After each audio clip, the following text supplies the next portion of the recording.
Thanksgiving in Vermont always smelled like cedar sage and old grudges.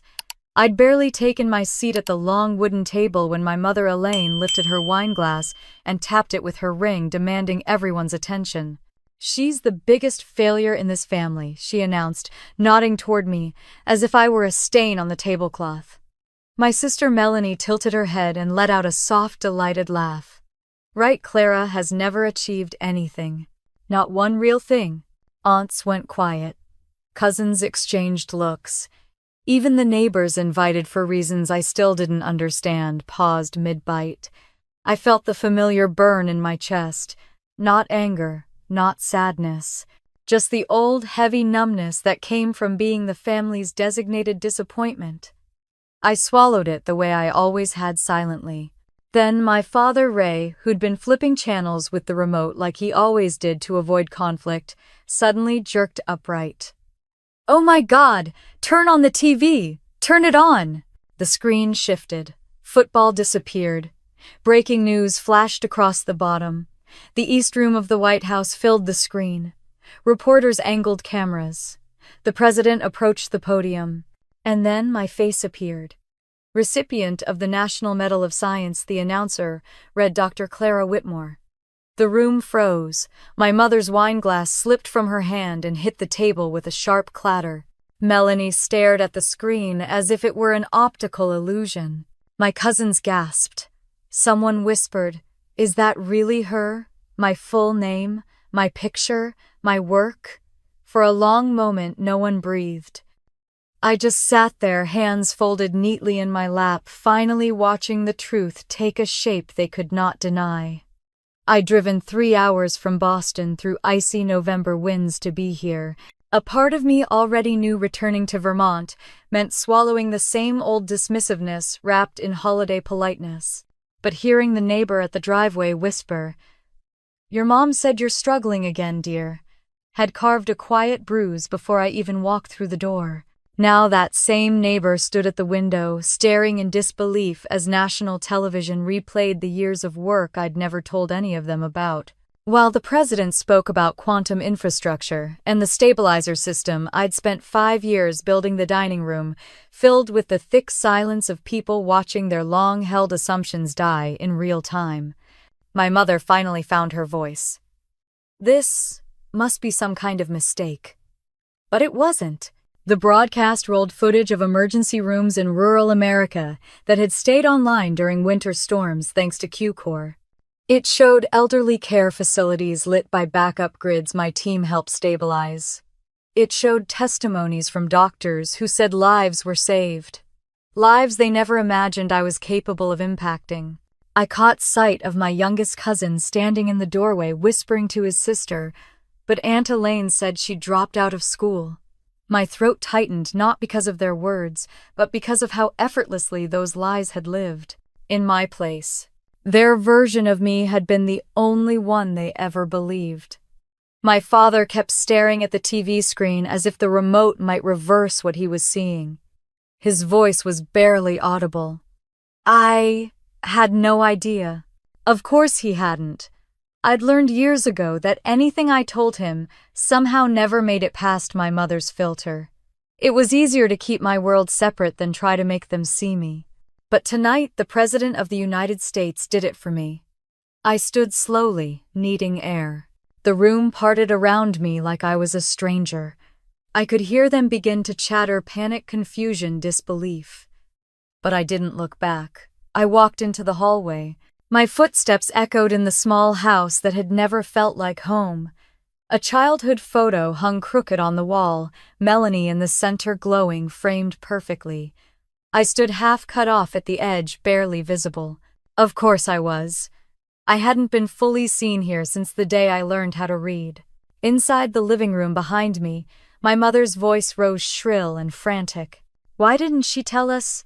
Why would she hide something like this? And then quieter but sharper. What are we supposed to say to the neighbors? Always the neighbors, always the image, never me.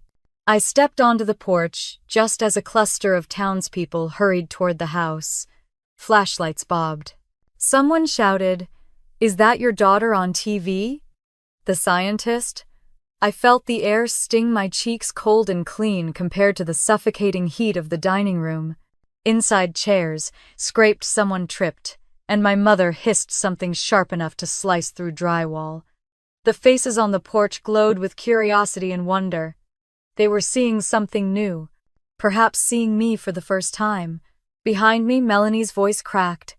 I didn't turn, but I heard it clearly. How long has she been doing all this? My father's voice followed, trembling. I think this is who she's been all along. I closed my eyes for a moment, letting the weight of their shock wash over me. Not to savor it, not to punish them, but to finally understand in my bones something I'd never let myself believe. Their version of me had never been real. I opened my eyes and looked out over the porch lights, the neighbors gathering the reporters down the street who'd begun to arrive early after the broadcast. They were all waiting for me.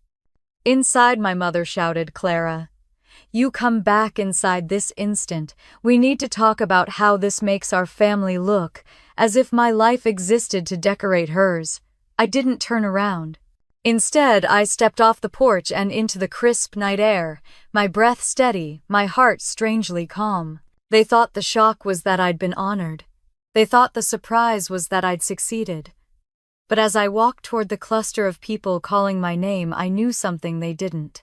This moment was only the beginning of what they had buried. And I was finally fully ready to unearth everything. When I slipped back into the hallway, the house felt smaller than I remembered, like the walls had been quietly closing in for years, waiting for the night everything would finally snap. The muffled voices from the porch faded behind the front door, replaced by the distant echo of my family's panic. I climbed the stairs slowly, one hand brushing the banister I used to cling to as a child when being invisible was safer than being noticed. At the landing, my eyes caught on a familiar hallway display, a collage of childhood photos. Every square inch was filled with Melanie. Melanie holding trophies. Melanie at cheer camp.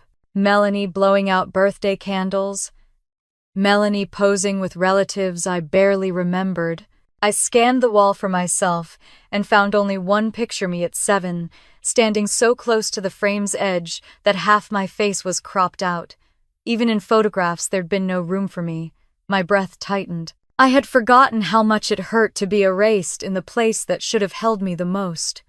I stepped into my old room. The door creaked, the same soft whine it made when I used to sneak inside and cry into my pillow so no one would hear. The room smelled faintly of pine soap and dust. The posters that once hung on the walls, planets, constellations, quantum diagrams drawn in childish excitement, were long gone. In their place, boxes labeled Melanie's trophies were stacked neatly along the wall.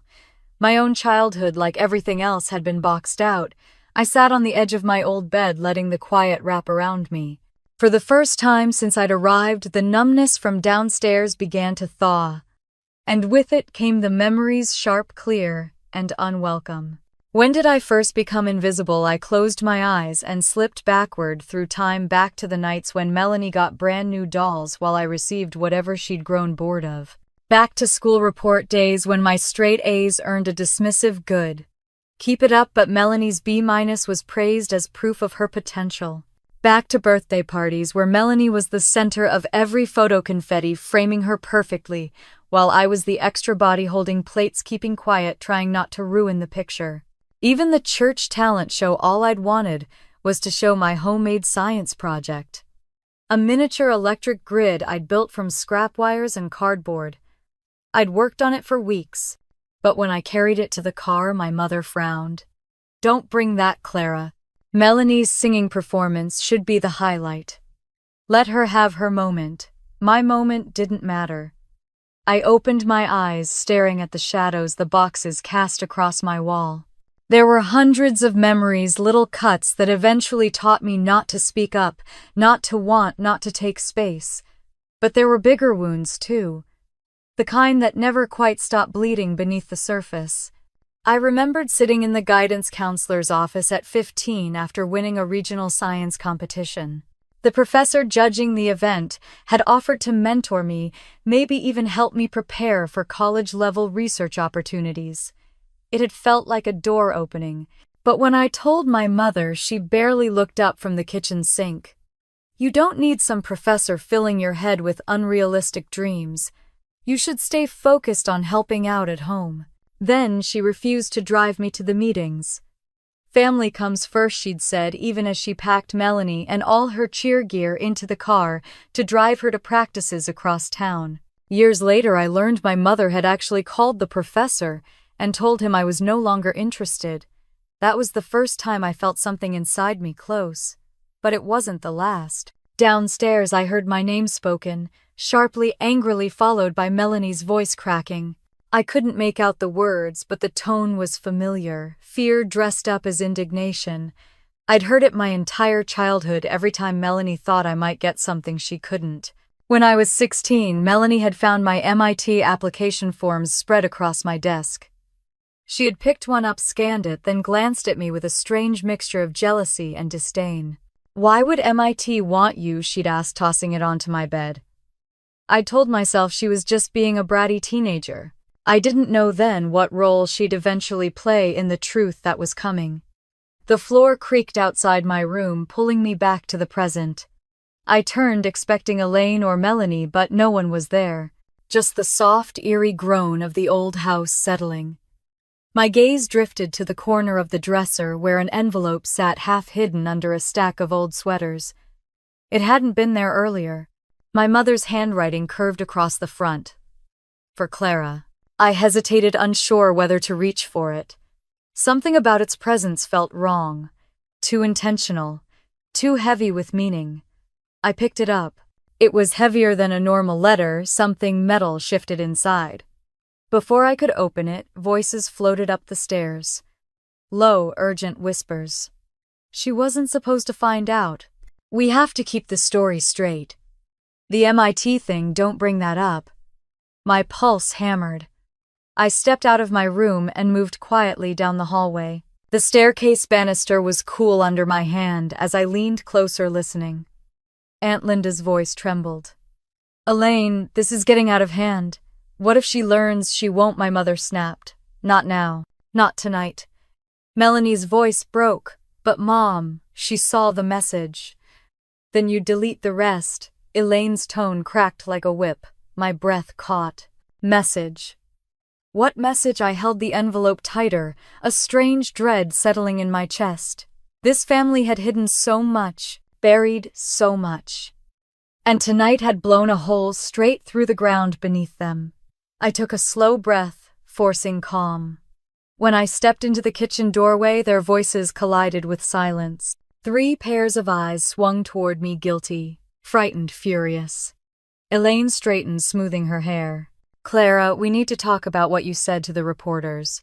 "I didn't say anything," I replied, softly, feeling the weight of the envelope like a stone in my palm. Melanie's eyes darted to it, then away. She swallowed hard. Aunt Linda muttered something and slipped out of the room, unable to face me. The tension thickened. Even the refrigerator hum seemed to hold its breath. I finally spoke. "I'm going upstairs." No one stopped me. Back in my room, I sat on the edge of the bed, staring at the envelope. My name. My mother's handwriting. Something metal inside. My fingers trembled slightly as I slid a thumb beneath the flap. Not yet. Something in me wasn't ready. Not until I cleared the fog in my chest. I lay back on the bed, staring at the ceiling that once held glow in the dark stars. They'd peeled away long ago, just like the pieces of me I'd left behind in this house. All my life, I'd thought the silence between me and my family was something I created. My choice, my fault. But tonight, their frantic whispers, the panic in their eyes, the message they hoped I wouldn't see, it all pointed to a different truth. The silence wasn't mine. It was theirs. Their lies. Their secrets. Their fear of who I might become. I rolled onto my side, curling around the envelope. Some truths break you, others free you, and something inside that envelope was waiting to do one or the other. I closed my eyes, bracing myself. Downstairs, I heard someone cry. Someone curse. Someone slam a door. This house had finally begun to crack, and I knew whatever they'd buried, whatever they'd done tonight, was the beginning of unearthing it all. The envelope felt heavier in my hand the longer I stared at it, as if it carried the full weight of every unanswered question from my childhood. I sat in my old bedroom with the door cracked just enough to hear the house shifting below me, voices rising, falling, then collapsing into strained silence. Whatever truth waited inside that envelope could wait a moment more. My chest was too tight, my breath too thin. I needed air, even if it was only the air inside my own head. I placed the envelope on my nightstand, stood, and let my eyes travel slowly across the room. The posters were gone, but the ghosts weren't. I remembered sitting at this same spot as a teenager, hunched over textbooks while Melanie practiced songs in the living room, and my mother praised every off-key note. I remembered how this room once held my dreams, crude drawings of reactors, scribbled notes about quantum energy systems formulas, taped to the wall like secret prayers. Then the memories sharpened like film coming into focus. The year I left home, I didn't look back. I packed 2 duffel bags and boarded a bus to Boston with just enough cash to survive a month. Vermont seemed determined to keep me small. In Boston, anonymity was a gift. I waited tables, stocked shelves, cleaned laboratories, anything that paid enough for rent and textbooks. My mother called weekly, at first her voice dripping with disappointment. "Melanie says you sound stressed. Are you sure you can handle this city?" "You could always come home," she'd add, as if returning would somehow fix the pieces of me she'd helped break. The calls always ended the same way, her bragging about Melanie's new friends, Melanie's new job, Melanie's new boyfriend, before reminding me to stay grounded and not get ahead of myself. By the second year, I'd stopped calling back. It didn't matter. She told the neighbors I was working at a failing cafe, struggling as usual. She fed them a steady diet of stories about how I couldn't handle the real world, painting me as a cautionary tale. Funny how I never found the energy to correct her. Silence became easier than arguing with a narrative she loved more than the truth. I shook off the memory and sat back down on the bed, clasping my hands together. My thoughts drifted to the moment everything changed: graduate school at the Boston Institute of Applied Physics. I still remembered the first day I stepped into the basement lab, the hum of servers vibrating through concrete, the scent of cold metal and solder thick in the air. That lab became my sanctuary. I found mentors who actually saw me, not as the lesser daughter or the quiet one, but as a researcher with potential. I devoured every course on quantum stability infrastructure, modeling energy resilience. While the world talked about high-concept theory, my obsession was practical. How do you keep a hospital online when everything else goes dark? I remembered the first time I stayed up for 40 hours, straight, tweaking a model that predicted grid collapses in rural hospitals. It didn't matter that I was exhausted. It didn't matter that no one praised me for it. My work began to speak louder than I ever could. Then came the storm. A brutal winter blackout hit a small hospital in western Maine. Their backup generator failed. Patients were minutes from critical failure. Our early-stage Q-core prototype activated automatically through a pilot network. The stabilizer corrected the oscillation and bought them 14 minutes, just enough time to move patients and restart emergency systems. 19 lives were saved. I wasn't allowed to speak about it. The project was under federal confidentiality, but the hospital administrator sent a letter anyway. A simple handwritten note: "Whoever you are, you saved my husband. You are the reason I am not widowed today." I kept that letter in my desk drawer for years. It became the fuel for nights when no one else believed in me, least of all the family I'd come from. A floorboard creaked in the hallway. Instinctively, I lowered my breathing and listened. Something about returning to this house brought back old survival habits. Silence, then a soft shuffle. My heart quickened. But it wasn't someone trying to overhear me. It was the house settling. Still, I closed the door and leaned against it, letting the adrenaline fade. My mind drifted to the moment the Department of Energy contacted me. I'd been working a late shift in the lab, surrounded by glowing monitors and half-eaten protein bars, when a woman in a Navy suit appeared in the doorway. "Dr. Whitmore?" she asked. I nearly laughed. No one called me that yet. I was still defending my dissertation. 2 weeks later, I signed my first federal non-disclosure agreement. They gave me a badge, a clearance level, and a mandate to expand the stabilizer system to protect critical national infrastructure. Hospitals, elderly care facilities, rural grids, the very places most vulnerable to collapse. For the first time in my life, my silence wasn't weakness. It was required. It was power. It was protection. And it meant my family never needed to know. But the truth was more complicated. They didn't deserve to know. My mother had treated every accomplishment like a threat.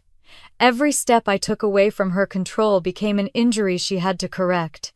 If I'd told her about my research, she would have twisted it into something small, something shameful, something she could use to elevate Melanie. So I built my life in secret. I built Q-Core in quiet labs on classified servers in late-night coding sessions that left my fingers trembling. I helped rural communities I'd never seen. I stabilized elderly care centers I would never visit. My work became a private universe where my mother's voice couldn't reach me. But secrets have consequences. And success makes enemies. Someone inside the energy sector noticed the impact of Q-Core, the financial threat it posed, the political leverage it offered, and the attacks began. I remembered the first anonymous message I ever received. It came 3 years ago to my secured email. "Do not involve your family." At the time, I thought it was just a paranoid warning from someone inside the agency. Now I understood someone already knew the truth about my family. Someone knew how easily they could be manipulated. A vibration buzzed against my leg. My phone lit up with a new email notification. Subject line: "They started years ago." My skin prickled. I didn't open it yet. Instead, I stood and paced the length of my room, trying to steady the storm building inside me. My family didn't just erase me. They helped bury every opportunity I ever had. They didn't just ignore my work. They provided the perfect cover for the people who wanted to destroy it. I stopped at the dresser and saw the envelope again, my mother's handwriting. Elegant, controlled, familiar. I picked it up carefully, turning it in my hands. Something metal shifted inside with a faint clink. A key. But to what I pressed my thumb beneath the flap. A knock sounded at the door, soft, hesitant. Melanie's voice followed, barely a whisper. "Clara, please. Can we talk?" My breath caught. The envelope trembled in my hand. Not yet. Not until I understood just how deep this went. I slid the envelope into my coat pocket and walked toward the door. Whatever truth they'd buried, whatever they'd hidden from me for years tonight, I was done being afraid of it. I found Melanie sitting at the edge of the living room couch, elbows on her knees, fingers twisting around her phone like she was afraid it might detonate. The glow from the screen lit her face, and when she heard my footsteps, she jerked the phone to her chest so fast she almost dropped it. Her eyes widened, guilty, startled, trembling. "Clara," she breathed, forcing a smile that didn't reach her eyes. "So, congratulations, I guess." I stood in the doorway, arms crossed loosely. The house had quieted, but underneath it ran a pulse of fear, a heartbeat of secrets. "You wanted to talk." She laughed, soft, brittle. "Talk, I mean, sure. I guess we should. Since you decided to surprise us with your whole scientist thing." "My scientist thing?" I repeated, voice neutral. She straightened defensively. "Well, you didn't tell us. You didn't tell me. You didn't ask." Her face tightened. "Don't twist this. You embarrassed everyone tonight. What were we supposed to do? Just sit there while the whole town finds out you've been lying about your life?" "I never lied, Melanie." "You hid it," she snapped. I stepped further into the room. Would it have made a difference? Her mouth opened, then closed. She looked away first. Behind Melanie in the dining room, aunts and cousins hovered like spectators at a boxing match. Their faces pinched with judgment, concern, mostly curiosity. The way they shifted closer toward Melanie, forming a quiet, protective ring, was so familiar it was almost comforting in its predictability. Elaine swept in from the kitchen like a storm cloud, smoothing her hair and forcing a smile too wide to be real. "Girls," she said sharply, "let's keep our voices down. Reporters are still outside." I didn't raise my voice at all. Melanie stood abruptly, planting herself between me and the room as if she were the injured party. "You should have told us, Clara. All of us. We look ridiculous. People will think we never supported you." "You didn't," I said simply. The words landed like a slap. Gasps fluttered across the room. Melanie's face flushed deep red. "How dare you say that Mom has always—" That was when she slipped. When truth cracked through the smirk. Just like with MIT, she blurted out. "You ruined that all on your own." She stopped. Too late. Elaine's head snapped toward her. The house had quieted, but underneath it ran a pulse of fear, a heartbeat of secrets. "You wanted to talk." She laughed, soft, brittle. "Talk, I mean, sure. I guess we should.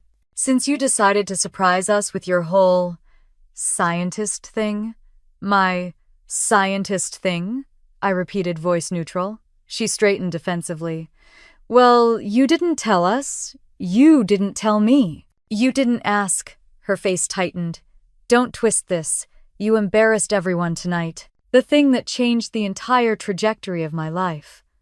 I kept my gaze fixed on Melanie. "Say it again." Her eyes darted to her phone. Her thumb tapped rapidly against the screen. She backed away from me toward the kitchen, like a child retreating to her hiding place. "Mel," I said quietly, "who are you texting?" She froze. A beat. Then she turned the phone over so I couldn't see the screen. My stomach twisted. Elaine sensed the shift and rushed to fill the air. "Clara, your sister is emotional. You need to stop cornering her." I let out a breath that felt like releasing years of swallowed truths. "I'm not cornering anyone. I'm trying to understand why my family reacts to my success like it's a threat." Melanie scoffed, though it came out broken. "Because you didn't tell us Mom said no." I cut her off. "Not Mom, you. What did you think she looked like? She wanted to speak, to scream, to run. Instead, she folded her arms tightly across her chest. I thought—" Her voice shook. "I thought you'd come back a failure. Like you always do. Like Mom said you would." Aunts gasped again. Elaine's face drained of color. There it was. The truth beneath all her smirks. I didn't flinch. And now that I'm not, Melanie's eyes glistened with something sharp, jealousy, maybe. Fear. Fear of losing the role she'd been given her whole life, the golden one, she whispered.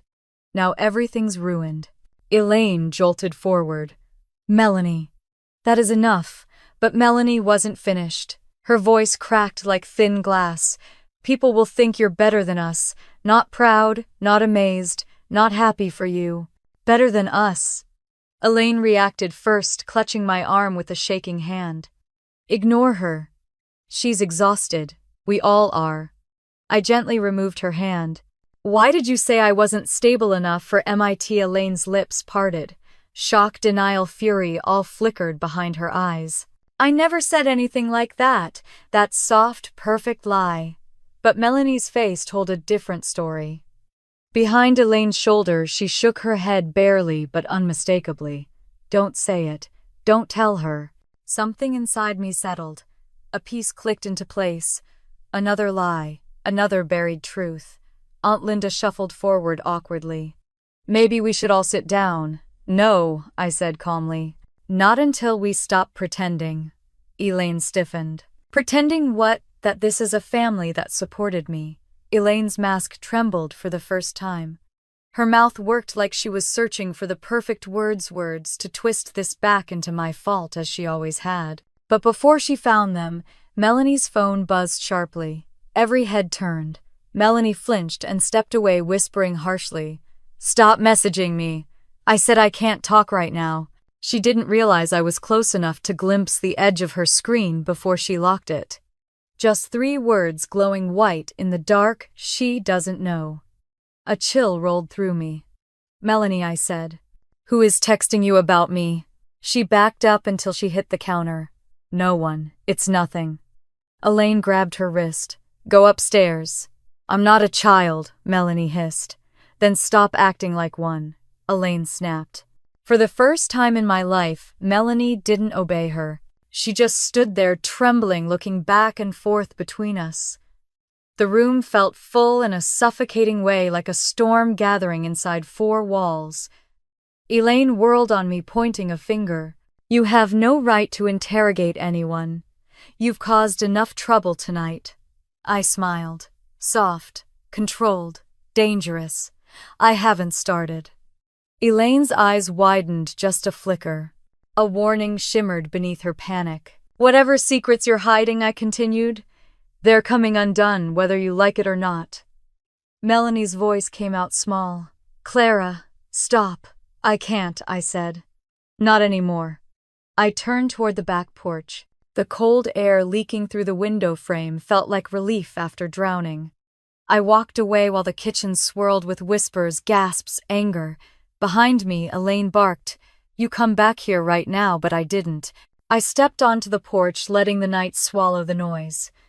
Through the kitchen window, Melanie lifted her phone again, her face crumpling when she saw the newest message. I moved closer unseen in the dark, just enough to see the full preview flash across her screen before she hit it. "She knows. Fix it. Fix it. Fix what." Melanie's breath hitched. She deleted the thread with frantic taps, wiping it from existence. Then she leaned on the counter, shaking hand pressed to her mouth. Fear. Not of me. Of whoever was texting her. The realization settled into my bones like ice.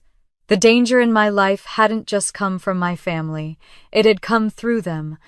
And whatever they were hiding, whatever they'd been involved in, I was done being the one left in the dark. The porch boards were cold beneath my feet, the night sharp, with November air. I leaned against the railing and let myself breathe, really breathe for the first time since the broadcast detonated my family's carefully curated lies.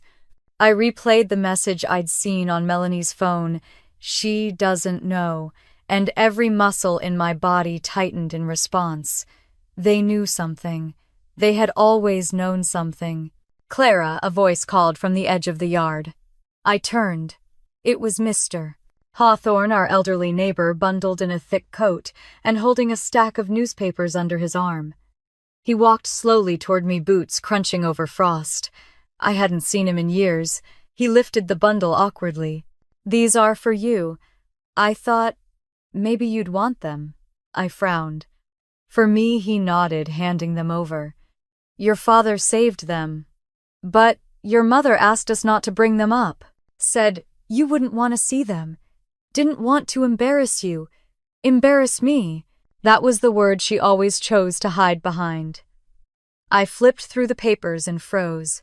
Front page stories from the past several winters. Headlines splashed across the top: "Quantum Stabilizer Prevents Hospital, Blackout Local Facility, Saved by New Energy Technology Elderly Care Center, Protected During Storm Surge." The articles didn't mention my name. My work was still classified. But the descriptions were unmistakable. This was Q-Core, the early version of it anyway. The one we'd tested through small rural networks. The one that had saved those 19 lives during the winter collapse. I remembered coding that night until my fingers cramped, watching real-time data streaming in as our stabilizer reacted to the storm. I remembered holding my breath when we saw the voltage spike drop, and the system worked. And I remembered being unable to tell anyone. Mr. Hawthorne cleared his throat softly. "Your father showed me these over the years. Said there was something special about what you were doing. He looked proud, honey." My chest tightened. "And my mother," he sighed. "She told the neighborhood you were struggling in Boston, that you didn't need more reminders of disappointment." My jaw clenched. Of course she did. But the truth sat warm against my palms, the clippings, the headlines, the proof that even without public credit lives had depended on what I built. "Thank you," I whispered. He patted my arm gently and shuffled back toward his porch. I turned my gaze to the newspapers again, tracing each line. The more I read, the more the past 5 years sharpened with painful clarity. The lab, the long nights, the emergency calls from rural hospitals, the letters from elderly couples thanking an unnamed scientist. The first time Q-Core prevented a chain reaction that would have shut down ICU machines. The country had no idea how close it had come to losing so much. I still remembered sitting alone in the lab after the system held through its first major crisis. There had been no celebration, no champagne, no applause, just a quiet hum of machines and the faint buzz of fluorescent lights as I realized this was what I was meant to do. Not for glory, not for recognition, for impact, for people like Mr. Hawthorne, for families who had run out of hope, for communities forgotten by the grid. Those thoughts had carried me through the isolation, the exhaustion, the secrecy, but they hadn't protected me from the next storm. The day federal agents arrived at the lab, I thought something had gone wrong. Instead, they sat me down, slid a folder across the table, and said, "We're expanding Q-Core. Nationally. And then, you'll be working under classified conditions. You cannot speak to anyone about this, not even family." Family. The word had felt like a bruise then. A small ache.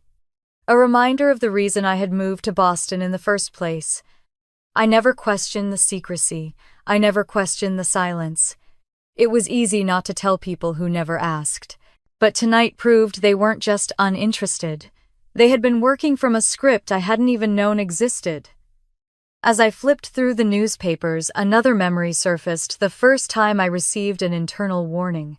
A simple, anonymous email: "Keep your circle small. The wrong eyes are watching." At the time, I thought it referred to foreign interests or private competitors digging around for sensitive data.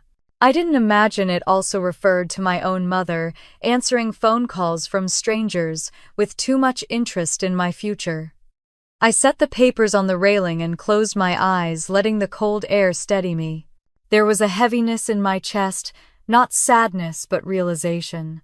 A realization that every lie Elaine told the neighbors had masked something deeper, something intentional. I opened my eyes again when the porch light flickered, buzzing faintly. Another reminder of brittle infrastructure, the very thing my work was meant to protect. My phone buzzed in my pocket. I pulled it out. A new email. No sender. Subject: "I know what they did." My breath caught. My fingers hovered, then tapped to open it. Inside were attachments, screenshots, memos, internal messages, and one line of text: "Look at the date of the first payment." My pulse thudded as I scrolled. Payment records. Account numbers. Transfers. The earliest transaction was timestamped 7 years ago. The same month, my MIT application disappeared without explanation. My stomach dropped. Air thinned around me. Someone sabotaged me long before Q-Core. Long before my career meant anything.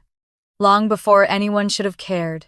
I swallowed hard, throat tight. The porch door creaked behind me. I didn't turn. I didn't need to. I recognized Samantha Brooks's calm cadence before she even spoke. "Clara," she said, stepping beside me, "we need to talk." Samantha had driven up from D.C. in the middle of the night. Her presence alone told me everything. This wasn't just a smear campaign. It was a calculated, premeditated attack. "Your inbox is compromised," she continued. "You're receiving leaked documents because someone on the inside doesn't want the consortium's lies to stick." "An insider," I whispered. "A whistleblower," she corrected. "Someone who wants the truth out." She glanced at the newspapers, then at the house behind us where shadows moved in tense patterns. "Your family is tangled in this," she said softly. "Whether they meant to be or not." I let out a breath that shook. "I know." Samantha studied me for a moment. "You've been fighting this war alone for a long time, haven't you?" I didn't answer. I didn't need to, she continued. We'll freeze the consortium's disinformation campaign. We'll file injunctions. We'll subpoena everyone involved. But you need to understand something. Her tone shifted firmer, sharper. They're afraid of you, Clara. Not because you're vulnerable, because you built something they can't control. They're coming after you because you exposed the truth they spent years burying. The truth. Again, that word. The porch light flickered once more, buzzing like an omen. I thought of Melanie's shaking hands, the messages, the lies, the years of being underestimated by the people who claimed to love me. I folded the newspapers, tucked them under my arm, and looked Samantha in the eye. Let them come, I said. I'm done hiding. For the first time in my life, those words didn't terrify me. They liberated me. The reporters surged toward the porch the moment Samantha and I stepped back into the yard, their lights slicing through the cold Vermont night like search beams. Cameras flashed, microphones thrust forward, questions ricocheted in every direction. Dr. Whitmore, how does it feel to receive the National Medal of Science? Is it true your technology saved rural hospitals during last year's blackout? Did you hide your work from your family and then louder than the rest? What about the allegation that your Q-core system destabilizes the national energy market? Samantha's hand grazed my elbow, a quiet warning to stay calm, but I didn't flinch. I kept my voice level. No technology destabilizes the grid by preventing it from collapsing. The reporter blinked, as if he hadn't expected a response. Before anyone could recover, the front door swung open. Elaine barreled down the porch steps with a radiant, too-wide smile stretched across her face. There she is, she chirped loudly. Our brilliant daughter. We couldn't be prouder. She clung to my arm like she'd earned the right to. Such a wonderful moment for our family. Family. She said it like a brand she was trying to salvage. The cameras pivoted toward her. Elaine basked in it, waving, smiling, guiding the spotlight back to herself with polished instinct. I stood still, letting her hold on to me. For the first time in my life, her grip didn't feel powerful. It felt desperate. Melanie appeared behind her face, carefully arranged into a soft, trembling expression. The kind that invited pity. She stepped forward and pressed her fingers to her eyes, forcing tears. We never knew, she said shakily. Clara didn't tell us anything. You're receiving leaked documents because someone on the inside doesn't want the consortium's lies to stick. An insider, I whispered. A whistleblower, she corrected. Someone who wants the truth out. She glanced at the newspapers then, at the house behind us where shadows moved in tense patterns. Your family is tangled in this, she said softly. Whether they meant to be or not. I let out a breath that shook. I know. Samantha studied me for a moment. She's always been our pride. A flash of heat flared in my chest, but not rage. Something colder, something older. They didn't support me. They supported the story they wanted others to believe. Samantha moved in, subtly positioning herself between us and the press. Dr. Whitmore will answer questions shortly. For now, step back. But the crowd swelled closer. Microphones hovered inches from my chin. Before I could speak, a new voice cut through the commotion. That's not true. Her voice cracked at the edges, performative, precise. My jaw tightened. From the corner of my vision, I saw her glance at her phone thumb, tapping the screen in quick, nervous bursts. That same message thread. The same unknown sender. A reporter climbed one step of the porch, lifting his recorder. Dr. Whitmore, your family claims they supported you your entire life. Is that true? Elaine stepped forward before I could open my mouth, blocking the question. Of course we did. Sir, can you confirm that I can confirm she lied? He said, pointing a shaking finger at my mother. And that Clara saved half the town during last year's power collapse. Those newspaper clippings she kept from us, that was her work. Gasps rippled across the reporters. Elaine lunged forward, grabbing his arm. Don't you dare! But a microphone caught every syllable. A reporter barked, Mrs. Whitmore, did you conceal your daughter's accomplishments from the community?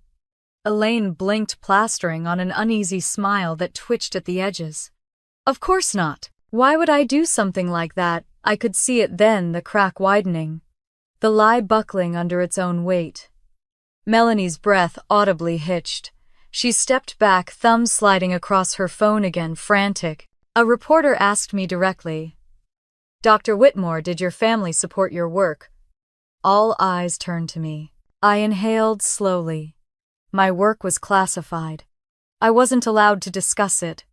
It wasn't the whole truth, but it was the only truth I was willing to give in front of cameras. I would not humiliate myself for their entertainment, nor drag my entire childhood into the public square.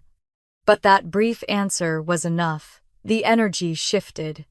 Reporters leaned forward, sensing tension. Elaine's face paled, and then it worsened. A new voice called out from the sidewalk. "Doctor!" Her voice cracked at the edges, performative, precise. My jaw tightened. From the corner of my vision, I saw her glance at her phone thumb, tapping the screen in quick, nervous bursts. That same message thread. The same unknown sender. A reporter climbed one step of the porch, lifting his recorder.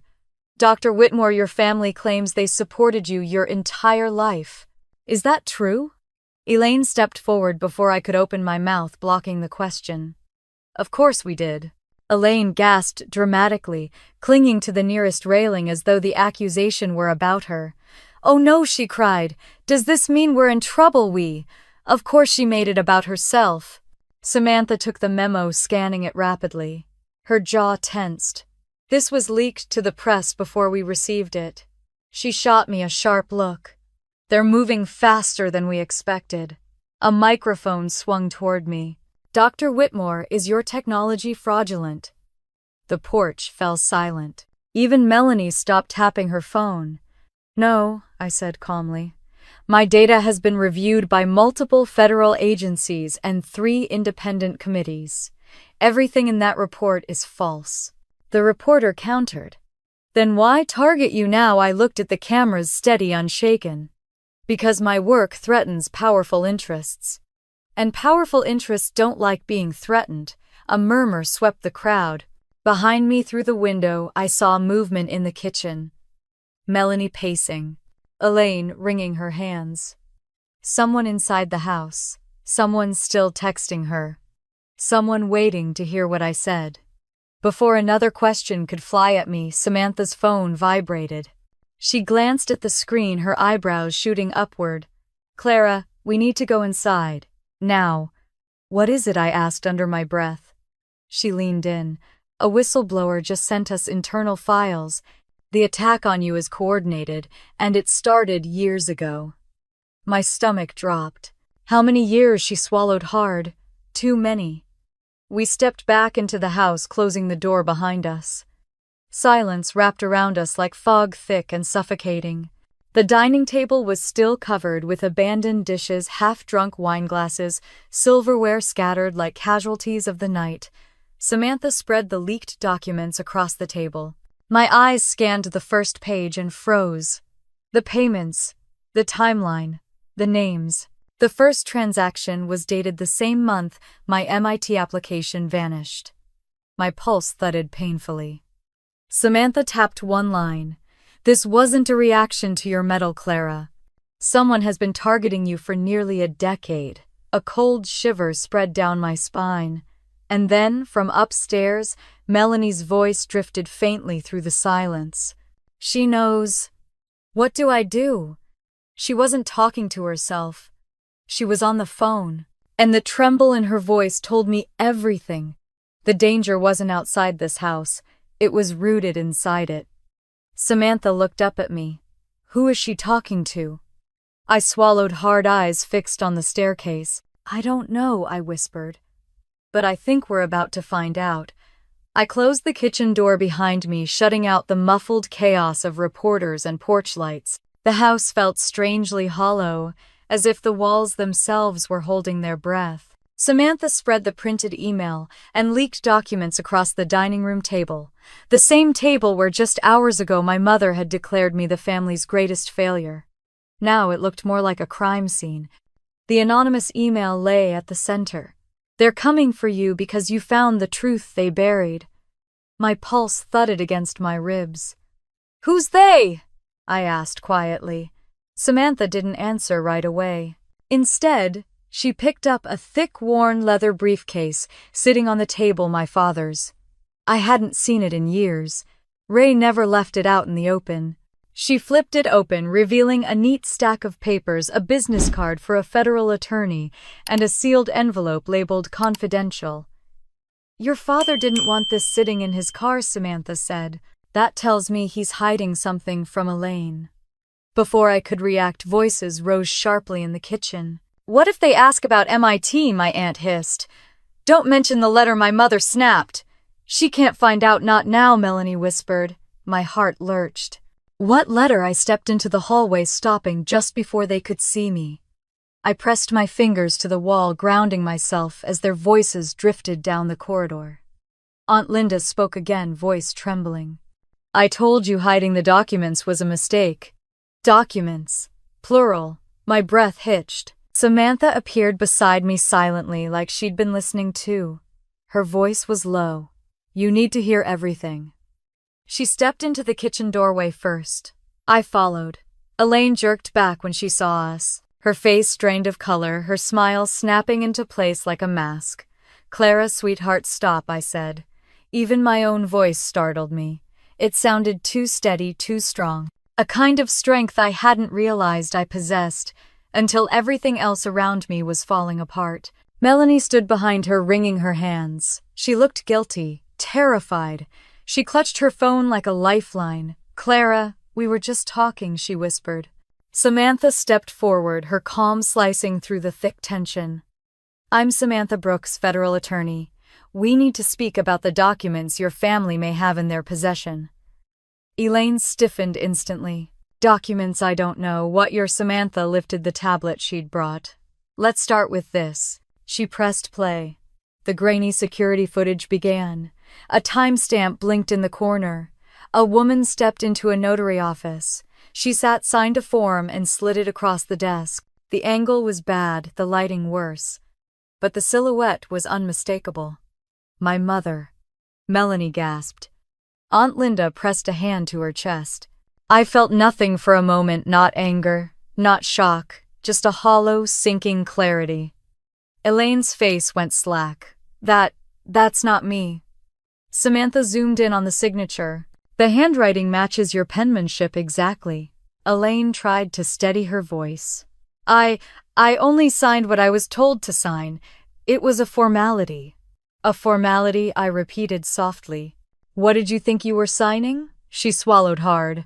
Something for a charity board. That's a lie. Samantha's voice wasn't loud, but it carried. This document was used to initiate the complaint against Clara's work.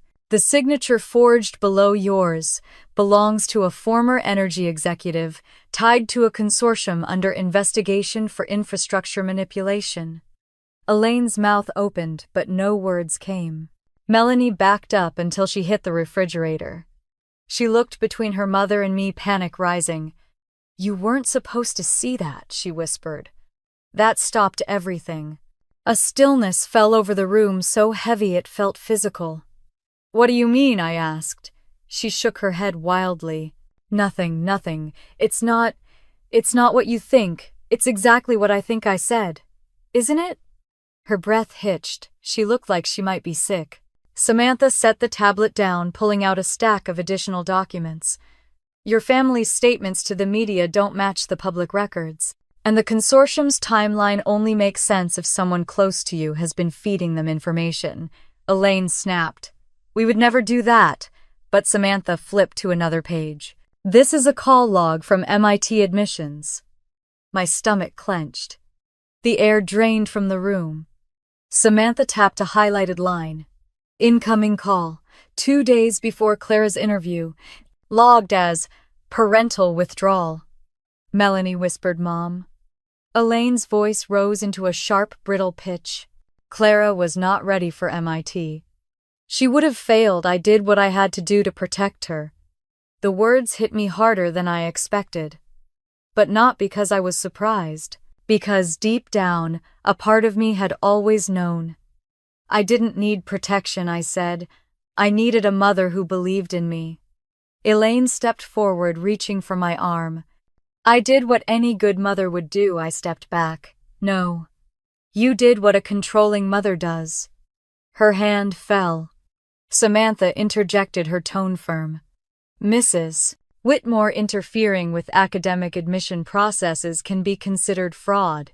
Nothing. It's not what you think. It's exactly what I think I said. Isn't it? Her breath hitched. She looked like she might be sick. Samantha set the tablet down, pulling out a stack of additional documents. Your family's statements to the media don't match the public records. And the consortium's timeline only makes sense if someone close to you has been feeding them information. Elaine snapped. We would never do that. But Samantha flipped to another page. My chest went cold. Who are you talking to? I asked. Melanie shook her head. Tears filled her eyes. Clara, please, who I repeated, is texting you about me? She covered her mouth with her hand, sobbing. I didn't mean to get involved. Mom said, he said. Elaine lunged toward her. Stop talking. But Samantha stepped between them like a wall. Enough. Melanie crumpled into a chair, shaking. I didn't know they were going to go this far. I didn't know it would ruin your life. My blood froze. They, I whispered. Who's they? Her shoulders shook harder. The people Mom talked to. The ones who said they could help keep you manageable. The room spun. Samantha exhaled sharply. Clara, look at this. She slid another document across the table. A federal report, parts redacted, but enough visible to read. Energy Consortium collusion. Internal family correspondence. Classified MIT interference. My throat tightened. Elaine, whispered Clara, please. But I was done listening. Samantha rested a steady hand on my shoulder. This isn't a coincidence. Your family wasn't the whole conspiracy, but they were the beginning. The beginning of the lies, the sabotage, the years I spent believing I wasn't enough. I closed my eyes for one slow, steady breath. When I opened them, my voice came out quiet but unshakable. No more hiding, I said. Not from them, not from anyone. The house felt smaller, darker, but for the first time I could see exactly what had been buried in its walls, and I was ready to dig up every last truth. The dining room looked nothing like the place where we'd eaten Thanksgiving dinner a few hours earlier. The table was covered in files, printed emails, leaked memos, and Samantha's laptop glowing with open documents. It felt like we were standing in the middle of an unfolding investigation rather than my childhood home. My family moved around the edges like shadows, quiet, pale, and trembling. Samantha tapped the stack of papers. Clara, the attack against you is coordinated. It didn't start tonight. I swallowed, forcing the words out. When did it start? She slid a folder toward me. Years ago. Before I could read the top page, a sharp whisper floated down from upstairs. She found out too much. Melanie's voice. I stiffened, listening. No, you don't understand, she said. It wasn't supposed to go this far. I told you she wouldn't just stop texting me. A pause. A muffled sob. She wasn't supposed to matter enough for any of this. My stomach tightened. Samantha's eyes met mine, alert, calculating. Someone's directing her, she murmured. And whoever that someone was, they weren't on my side. I opened the folder. The first page showed a headline from an online outlet, Whitmore's Science Under Scrutiny, Possible Data Manipulation in Critical Infrastructure Model. The article included a supposed quote from an anonymous engineer claiming to have witnessed Clara falsifying results. I felt the words like physical blows. I had spent my life fighting for precision, for truth, for integrity. Everything I'd built was based on getting it right, even when no one was looking. Now strangers were accusing me of deception. Samantha clicked her laptop. They have dozens of these drafted. Look at the timestamps. I leaned closer. Articles, PR scripts, talking points for interviews, all dated weeks before the public even knew I was receiving the National Medal of Science. They planned this, I whispered. They prepared this before the announcement was made. They prepared this before the announcement was submitted, Samantha corrected, tapping the screen. Which means someone inside the nomination committee leaked it. Someone connected to the consortium. I forced myself to breathe. Why me? Samantha didn't hesitate. Because you built something that makes them obsolete. My pulse throbbed in my temple. I flipped through the next pages. Attack memos. Financial charts predicting industry losses if Q-Core expanded. Proposed campaigns to undermine emerging innovators. And more internal emails this time about me. Target early one said, she's quiet. Vulnerable. Leverage family instability. My hands began to shake. They hadn't just attacked me professionally, they'd studied me personally. They'd analyzed my silence, my distance from my family, my lack of public presence, and weaponized it. I forced myself to keep turning pages. Another screenshot, a technical diagram that contained a deliberate error, a mistake from an early prototype one only a handful of lab colleagues had seen. Someone in my lab had leaked information. A cold chill slid along my spine. Samantha watched me. The whistleblower sent these because they want the truth exposed. They're risking a lot. Who are they? We don't know yet. But someone knew enough to send me this. Someone who'd been inside the meetings, inside the consortium's strategy sessions, watching everything unfold. Samantha flipped to a payment spreadsheet. This is the part I need you to see. The first payment caught my eye. 7 years ago. The same month my MIT acceptance vanished. The breath left my lungs. A voice behind me trembled. Clara, I turned. Melanie stood at the bottom of the stairs, eyes red, mascara streaked. She clutched her phone like it might burn her. Samantha's tone sharpened. Who have you been speaking with? I didn't know, Melanie stammered. They said it was just insurance. They said it wouldn't affect anything. I stepped closer. Who, Mel? She shook her head, crying harder. I never meant for it to go this far. Mom said it was harmless. Just a way to keep you grounded. To keep everything balanced. Grounded. Balanced. The same words Elaine always used. Samantha held up another document. Your mother signed a statement that helped initiate the complaint. She also contacted MIT years ago. The consortium took advantage of their fear and used your family as leverage. Melanie sobbed. They told us you'd get hurt if we didn't cooperate. They said your work was dangerous, that we were protecting you. Protecting me, I whispered. My voice fractured on the last syllable. Protecting me had always been the lie Elaine wrapped around every wound she inflicted. Suddenly, Samantha's phone buzzed. She read the message, her expression darkening. We need to move quickly. The consortium spokesperson is going live in 10 minutes. They're releasing the memo publicly. The room spun. They're going to accuse me of fraud. Yes, Samantha said. And they're counting on your family drama to make the accusation believable. I pressed a hand against the table, steadying myself. As if on cue, the living room TV flickered on with a breaking news banner. A spokesperson from the Western Energy Consortium stood behind a podium. We have serious concerns about the validity of Dr. Whitmore's research. Preliminary evidence suggests manipulation of data logs and potential national security implications. Elaine gasped, theatrically pressing a hand to her chest like she was the victim. My God, Clara, what have you done? Samantha stepped in front of her. Mrs. Whitmore, I strongly suggest you stop speaking.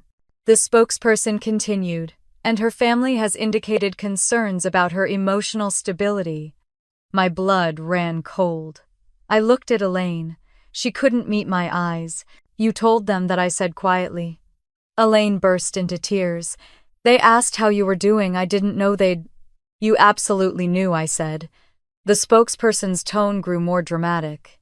We believe, Doctor. Whitmore acted with intent. The authorities should consider questioning her family as well. Melanie let out a sharp, strangled cry.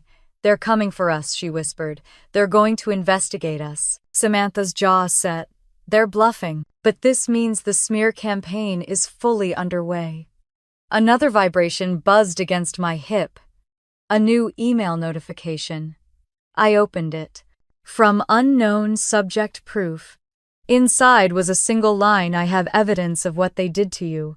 Meet me tomorrow morning. Come alone. My throat tightened. Below it was the attachment, a call transcript. I read the first line and felt the floor tilt beneath me. It was Elaine's voice, and she was speaking to the consortium. I'll make sure she never rises. Do what you need to do. My breath fractured. Samantha's voice echoed faintly. Clara, what is it? I looked up slowly, every nerve in my body turning cold. They didn't just sabotage my work, I said. My voice shook with something deeper than pain. They used my mother to do it. And in that moment, surrounded by lies, betrayal, and the weight of a conspiracy far larger than I had imagined, I understood something with terrifying clarity. The attack on my name wasn't accidental. It wasn't recent. It wasn't random. It was the final strike in a war that had begun long before I ever knew I was a threat. The sky was still dark when I slipped out of the house the next morning, the kind of pre-dawn quiet that made every footstep sound louder than it should. Frost clung to the windows of my car. My breath fogged in front of me as I climbed in and shut the door, the world outside dissolving into silence. I had told no one where I was going. Not Samantha, not my father, certainly not my mother. The whistleblower's message was still etched in my mind. I'm the person who watched your mother destroy your future. Meet me at the old visitor center at sunrise. I drove with numb hands, my thoughts louder than the engine. Every mile brought a memory. Every memory twisted deeper. My acceptance letter never arrived. My mother said MIT had rejected me without an interview. She'd comforted me with lines that now tasted poisonous. Sweetheart, not everyone is meant for a school like that. It's for the best. But someone had known better. Someone who had been watching. The abandoned visitor center sat isolated off an old state highway, its windows fogged, the parking lot cracked with weeds. As I pulled in, a shiver ran through me. The building looked like it had been forgotten long before I was. There was only one other car. I recognized the man leaning against it immediately, even though I hadn't seen him in years. David Mercer. He'd been a mid-level engineer at a partner lab during one of my early research projects. Intelligent, quiet, always slightly jittery, as if he lived in constant anticipation of something going wrong. As I stepped out, he lifted his hands slightly, like he was afraid I might run. Clara, he said softly, you came. The wind cut between us. You said you had answers. He nodded, swallowing hard. More than you want. More than I wanted to know. He motioned toward the building. Let's talk inside. The visitor center was colder inside than out. Dust layered the counters, and the faint smell of mildew clung to the air. David set a worn messenger bag on a rickety table and unzipped it with trembling fingers. You were right, he said. This didn't start recently. It began long before Q-Corps, before your graduate work, before any of this. He pulled out a thick folder and placed it in front of me. The cover was stamped Internal Confidential, and beneath that, Mercer Investigative Notes. My heart pounded. He flipped it open, revealing email screenshots, payment logs, transcripts, an avalanche of evidence. You're the whistleblower, I whispered. He shook his head. Not exactly. Someone else is feeding me info. Someone higher up who doesn't want their name attached. He tapped the stack. But I gathered these myself. I had to. After I saw what they did to you, my mouth went dry. What did they do? He let out a breath that trembled. Sit down. I did. David pulled out a printed phone transcript. The ink was slightly smudged, but the words were unmistakable. MIT Admissions Office, incoming call, caller request, withdraw student, from consideration, reason, emotional instability, inability to handle pressure. I felt my pulse in my throat. My mother told them that, I whispered. I knew it. David shook his head. You don't understand. It wasn't just a phone call. It was a coordinated act. And the consortium was involved. I stared at him. Why would a national energy consortium sabotage a 17-year-old girl? His voice softened, filled with fear and awe. Because they knew what you'd become. He handed me another paper. This one took my breath. In an internal consortium memo dated 7 years ago, I saw my name. Whitmore potential risk. High aptitude indicators. Monitor academic trajectory. Use existing family dynamic to limit upward mobility. My chest tightened painfully. They analyzed me. Like a threat, David nodded. They ran predictions on rising researchers. Your early work caught their eye even before you knew what Q-core was. I blinked hard, trying to process the impossible logic. And my mother, he slid over a financial log. Deposits. Small at first, then larger. Signed as charitable donations, community grants, benevolent funds. All tied to Elaine's accounts. My stomach lurched. She took money from them. David hesitated. To be fair, I don't think she knew who she was dealing with at first. They approached her through a local charity board, told her you'd struggle at MIT, told her it would destroy the balance of your family. Someone higher up who doesn't want their name attached. He tapped the stack. But I gathered these myself. I had to. After I saw what they did to you, my mouth went dry. What did they do? He let out a breath that trembled. Sit down. I did. David pulled out a printed phone transcript. The ink was slightly smudged, but the words were unmistakable. MIT Admissions Office, incoming call caller request withdraw student from consideration reason emotional instability. Can you make sure she doesn't rise too quickly? I can't lose the other one. The words blurred. I blinked. They remained. I can't lose the other one. Melanie. Her golden child. Her pride. Her priority. Not me. Never me. My throat tightened painfully. How could she say that? David's expression softened. Because she thought someone else deserved to shine more than you. I shook my head. But Melanie was 17. She wouldn't have known. David pushed forward another email. Melanie's name was CC'd once. A reply from her dated the very week everything fell apart. Mom says she won't notice. She never does. The room spun. I pressed a hand to my forehead. She knew. At least a little, David said. She didn't understand the consequences. But she knew your mother was involved. The betrayal hit deeper than I expected, sharp enough to steal my breath. Melanie hadn't just been favored. She had been protected at my expense. David leaned back, exhausted. Clara, they monitored you for years. Your academic progress, your lab affiliations, your publications. They documented everything. He tapped the folder. All of it was designed to limit your rise until they could control it. But they hadn't controlled it. They hadn't stopped me. They hadn't predicted Q-core would save lives. They hadn't predicted the president would put a medal around my neck. And now, they were panicking. And my mother, I asked, quietly. Where does she fit now? David hesitated. She wasn't just involved. She was their perfect leverage. A parent with control issues. A sister who felt threatened. They didn't need to manipulate you. They manipulated them. I sat still for a long moment, feeling the weight of 2 decades settle on my shoulders. He added gently, Your father tried to stop it once, but they threatened him. He backed down. I closed my eyes, fighting the sting behind them. When I opened them again, the heaviness inside me had shifted not into despair, but into something steely, sharp, unbreakable. Resolve. I'm done letting them define me, I said softly. David nodded. Then you need to expose them. As I stood to leave, he grabbed my wrist lightly.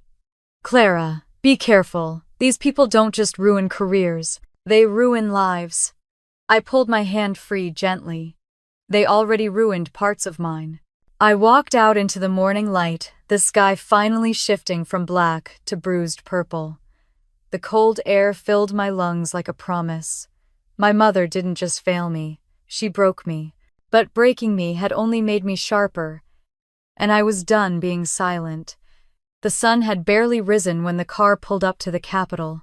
Pale pink light washed over the marble steps, softening the hard lines of a place built on power. I stepped out with Samantha beside me, the air crisp enough to sting my lungs. Cameras already hovered beyond the barricades, reporters murmuring like crows waiting for a storm. All my life they spoke for me, I murmured almost to myself. Today I speak for myself. Samantha gave a short, approving nod. Exactly. Inside the hearing room buzzed with controlled chaos. Senators shuffled papers, aides whispered frantically, cameras clicked like rapid fire. Rows of chairs were filled with people who had once been strangers to me. Hospital administrators from rural communities, advocates for elderly care, local officials. Some had tears in their eyes when they saw me. Some touched their hearts. They knew what Q-Corps had done. In the very back row I saw my father, shoulders hunched, hat in his hands. He looked smaller than I remembered, but his eyes were fixed on me with something close to pride. The seats beside him were empty. Elaine and Melanie were here, but standing off to the side, away from him. Elaine looked furious. Melanie looked like she might faint. I took my place at the witness table. The microphone gleamed under the lights. A senator droned through introductions. My palms rested flat on the oak surface, grounding me. Then the consortium CEO took the stand. He smoothed his suit, leaning into the microphone with the confidence of a man who believed the world belonged to him. Our concern, he said, voice syrupy and measured, is that Dr. Whitmore's technology presents a clear national security risk. Her data is questionable. He looked at me the way you look at a problem you think you've solved. My jaw tightened. He continued. We believe she falsified results and, per her family's own reports, may not have had the emotional stability required for such critical work. A murmur rippled through the room. I didn't turn. I didn't look for my mother, but I could feel her stiffen behind me. A senator leaned forward. Thank you. Now let's hear from Dr. Whitmore's counsel. Samantha stood. If confidence were a weapon, she wielded it like a blade.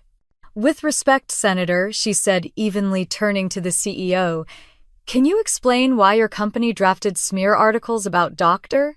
Whitmore 3 months before her Medal of Science nomination was even announced? There was a beat of silence. We have the files, Samantha added. Drafts, timestamps, internal discussions. The CEO blanched. Reporters leaned forward so quickly their chairs screeched. Samantha pulled out a binder and began reading lines aloud, emails, plans, projections of profit loss. And something shifted.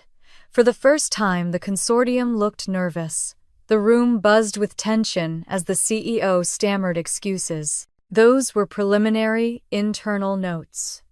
This is being taken out of context.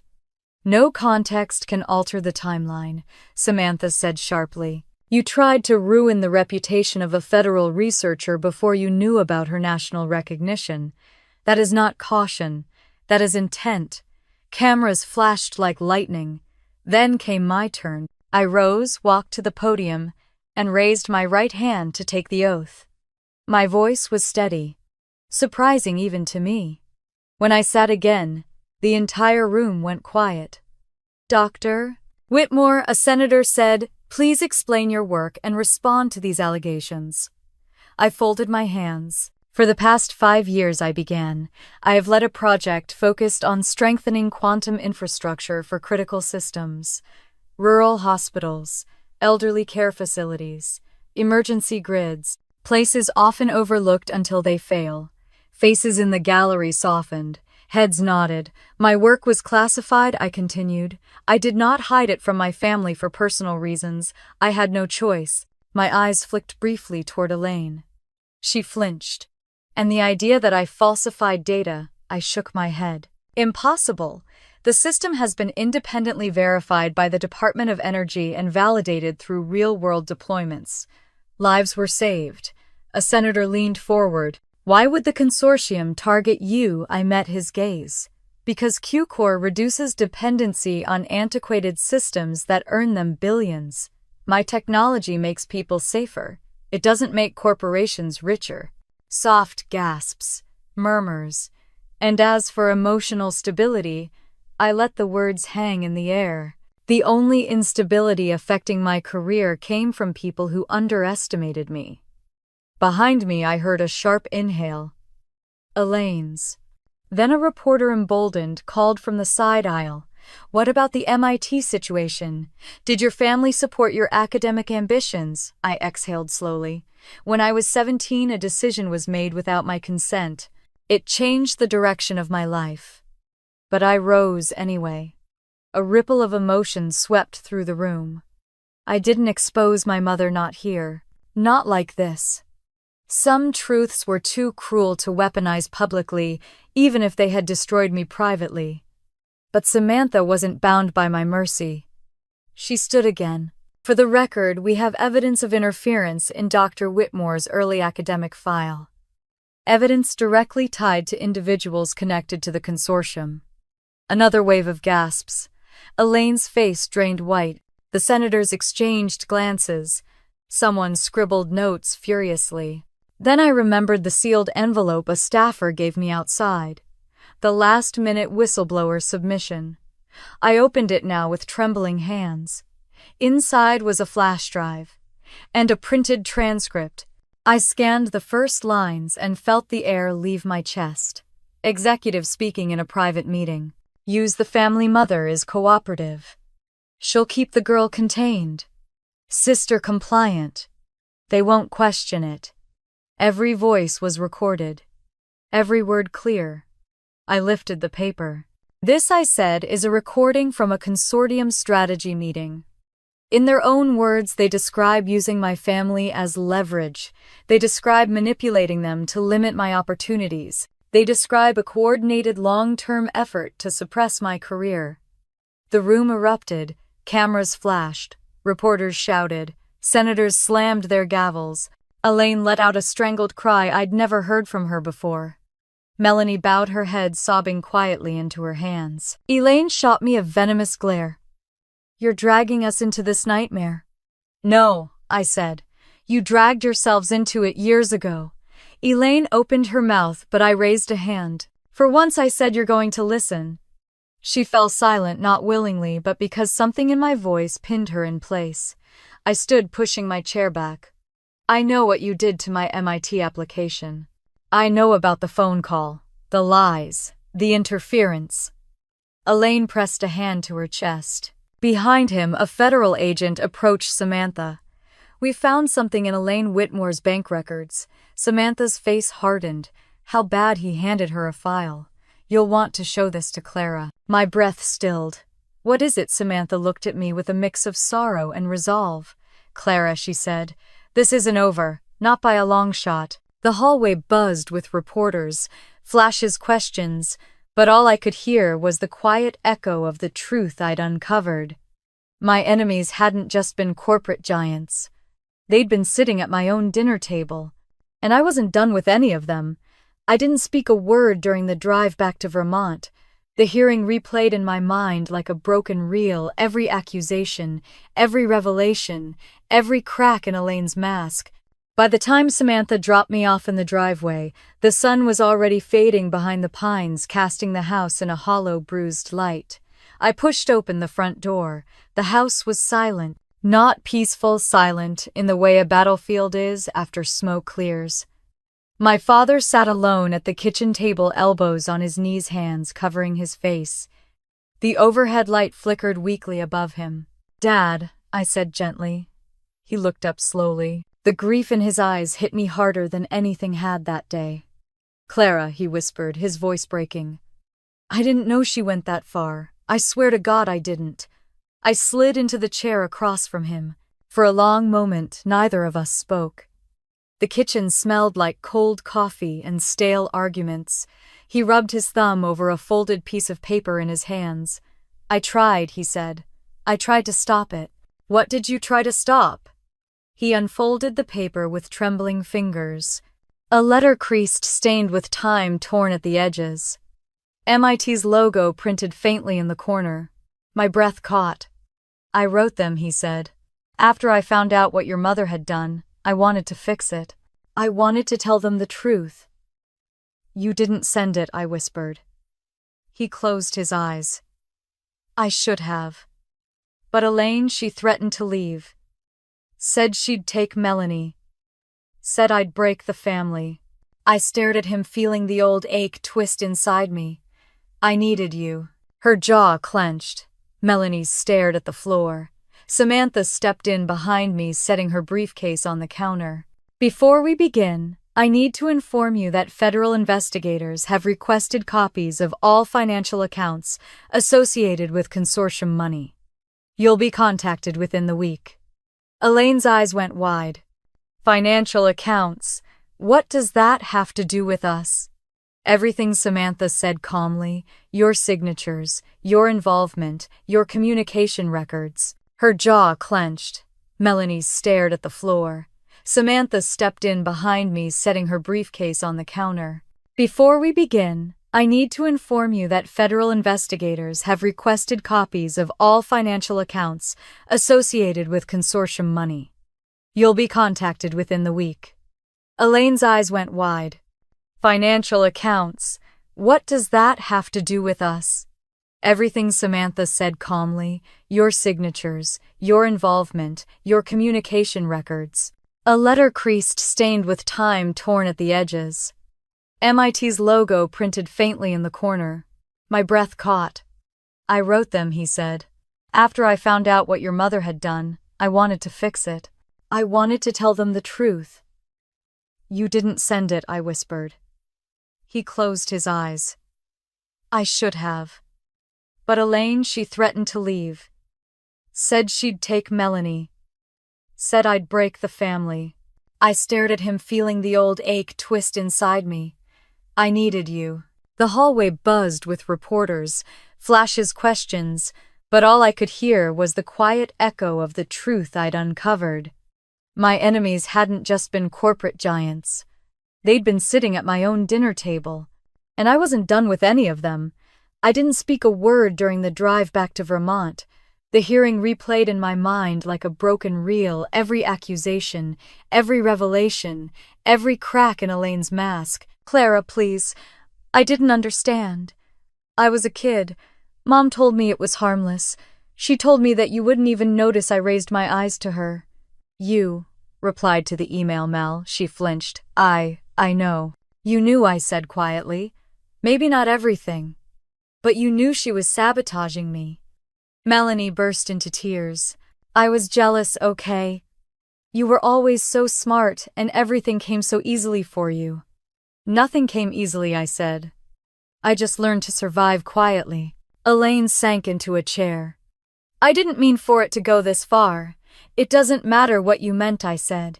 It matters what you did. A heavy silence settled, broken only by the hum of the refrigerator. I inhaled slowly. If there's going to be any relationship between us, any chance of rebuilding anything, these are my conditions. Elaine stiffened. Conditions. Yes, I said simply. My terms. My father watched me with a kind of quiet awe. Samantha remained beside me, arms folded, a silent pillar. I lifted my chin. First, we go to therapy as a family. Real therapy. Not excuses. Not manipulation. Elaine scoffed. I don't need therapy. Then you don't need me, I replied. Melanie wiped her eyes. I'll go, she whispered. If it means fixing things, I continued. Second, I want a written confession of the MIT interference and your involvement with the consortium. Elaine paled. You want me to incriminate myself? I want honesty, I said. For the first time in my life. Melanie pressed her hands to her face. Mom. Third, I said, full financial transparency. No more hidden accounts. No more under-the-table payments, Elaine muttered. This is insanity. Fourth, I added, you respect my boundaries. You stop speaking for me. You stop rewriting my life.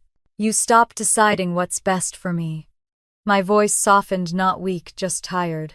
And last, whoever you've been texting Mel, you cut them off. Melanie froze. I don't. Samantha stepped forward and placed a single printout on the table, an image of Melanie's text thread. Melanie gasped. You looked at my phone? No, Samantha said. Someone leaked this too. Melanie's face crumpled. I didn't know what to do. They said we'd all go down if we didn't cooperate. They said Clara would drag us with her. I stepped closer. Melanie, Look at me. Slowly she did. The grief in his eyes hit me harder than anything had that day. Clara, he whispered, his voice breaking. I didn't know she went that far. I swear to God I didn't. I slid into the chair across from him. For a long moment, neither of us spoke. The kitchen smelled like cold coffee and stale arguments. He rubbed his thumb over a folded piece of paper in his hands. I tried, he said. I tried to stop it. What did you try to stop? He unfolded the paper with trembling fingers. He nodded, tears falling freely now. I know. And I'm so damn sorry. A floorboard creaked behind us. Elaine stood in the doorway, face blotchy from crying lips trembling with fury she was trying to cage. Melanie hovered behind her, red-eyed and uncertain. You're back, Elaine said sharply, as if I were late for curfew. I turned to her, my voice steady. We need to talk. She scoffed and folded her arms. If this is about that hearing, it's about everything I said. The echo vibrated through the walls. My father reached for the old MIT letter again, his voice barely audible. I'd like to start over with you, Clara. If you'll let me. I held the letter, feeling its weight, its years of silence. We can start, I said. Slowly. He nodded, eyes shining. Melanie lingered, arms wrapped around herself. I want to do better, she whispered. I'm not asking for forgiveness, just a chance. I didn't answer right away. Instead, I turned toward the window. Outside, snow flurries drifted gently, softening the hard edges of the world. I need time, I finally said. She nodded, trembling. I stepped out onto the porch, breathing in the cold evening air. My coat wrapped tight around me. The wind brushed against my face, carrying the distant sound of tires on gravel and winter settling into the trees. I was lighter now, not healed, not whole, but free in a way I'd never been. My phone buzzed. Her jaw clenched. Melanie stared at the floor. Samantha stepped in behind me, setting her briefcase on the counter. Before we begin, I need to inform you that federal investigators have requested copies of all financial accounts associated with consortium money. You'll be contacted within the week. Elaine's eyes went wide. Financial accounts? What does that have to do with us? Everything, Samantha said calmly. Your signatures, your involvement, your communication records. I followed the usher down a long corridor lined with portraits of people who had shaped the country in ways both visible and hidden. It felt surreal to think my name was now etched into a list alongside them. The East Room hummed with low conversation, scientists, diplomats, leaders I'd only ever seen on screens. But when I entered, the murmurs softened. People turned, faces warmed. Someone from a rural hospital I'd never visited gave me a grateful nod. An elderly woman pressed a hand to her heart when she recognized me. Their eyes held the truth my family had denied me for years. I had made a difference. Samantha guided me to my seat, offering a rare, genuine smile. Ready as I'll ever be, I whispered. From the back of the room, I caught a glimpse of Ray, my father, sitting straight-backed in a simple blazer. His eyes met mine, full of quiet pride. He nodded once. It was enough. Elaine and Melanie were nowhere in sight. Good. The president stepped up to the podium, the room falling into reverent silence. After a brief introduction, he began reading the citation for the National Medal of Science for groundbreaking quantum infrastructure innovation that protected rural hospitals and elderly care facilities across the nation during critical outages. As he spoke, images flashed quietly on a screen, darkened hospital hallways, flickering back to life, elderly care centers, glowing with stable power, rural communities shielded from collapse. My work, my purpose, my long nights, my sacrifices, my truth. When he called my name, I walked toward him as if through water, slow, surreal, unwavering. The metal ribbon brushed my skin, warm and heavy with meaning. Applause rose around me in a wave, pulling something deep and buried out of my chest. I wasn't invisible here. I wasn't the afterthought, the disappointment. The failure. Here I existed fully. After the ceremony, the president pulled me aside into a quiet corner. "The country owes you more than you know," he said softly. "If you ever need support for research or protection, my door is open." Then a staffer handed me a sealed envelope stamped with the presidential seal. "A federal grant," she murmured, "to establish your own institute." For a moment I couldn't breathe. My own institute. A place where no one could bury me again. When I walked outside, the cold air felt new. Clean. Like something had been sharpened inside me. I stood on the White House steps longer than necessary, watching the traffic roll past the gates, feeling the enormity of what had just happened settle into my bones. Later that evening, I drove north, returning to Vermont one last time, not to stay but to close the chapters I had left behind. The house was dimly lit, still and quiet. My father sat in the living room with a cup of tea. His face softened when he saw me. "How'd it go?" he asked. I placed the medal in his hands. "We did it," I said simply. He held it like something sacred, eyes watering. "I'm proud of you, kid." "Thank you," I whispered. Upstairs, Elaine's door was closed. I knocked once. No answer. I debated knocking again, but then decided not to. Some doors weren't meant to reopen. On my way out, I left 3 items on the kitchen table: the torn MIT letter my father had kept, the brass key my mother left hidden in my room, and a note: "This no longer controls me."